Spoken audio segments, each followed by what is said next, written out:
আসসালামু আলাইকুম everyone, phone হাট থেকে মেহেদি। তো আজকে আপনাদের জন্য যে ডিভাইসটা নিয়ে আসলাম, মার্কেটের জনপ্রিয় একটা ফোন।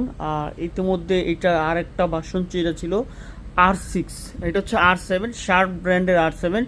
খুবই কনফিগার ভালো একটা ফোন এবং ডিজাইন আউটলুকিং দেখেন অনেকটা স্ট্যান্ডার্ড লেভেলের করা হয়েছে। আর এটাটা কিন্তু ভালো একটা কনফিগারের ফোন। আর এইটার ভিডিও রেজলিউশন, ক্যামেরা কনফিগার অনেক ভালো। এটা হচ্ছে 12 জিবি র্যাম, 256 জিবি স্টোরেজ, এই জেন 1 প্রসেসর পেয়ে যাবেন এটাতে, এবং দুইটা সিমের সুবিধা। আর R6 ছিল হচ্ছে এক সিম, এটাতে দুইটা সিমের সুবিধা। এটাতে হচ্ছে কি আপনার ফিজিক্যাল এবং ই সিম সহ, এবং অনেক ভালো একটা কনফিগারের ফোন। 12 জিবি, 256, 5000 এমপের ব্যাটারি। তো সর্বমোট অনেক ভালো একটা ফোন। আর এই প্রোডাক্টটা আমাদের কাছ থেকে পেয়ে যাবেন মাত্র 29,000 টাকা হলে এই প্রোডাক্টটা আমাদের কাছ থেকে নিতে পারবেন। সারা বাংলাদেশে আমরা কুরিয়ার করে থাকি, চাইলে আপনারা কুরিয়ার নিতে পারেন। আর এটা ভিডিও কিন্তু অনেক ভালো, 2040 টাকা বিকাশ কনফার্ম করে আপনারা অর্ডার করতে পারেন। আর আমাদের লোকেশন হচ্ছে ঢাকা যমুনা ফিউচার পার্ক, লিফটের 4, ব্লক ডি।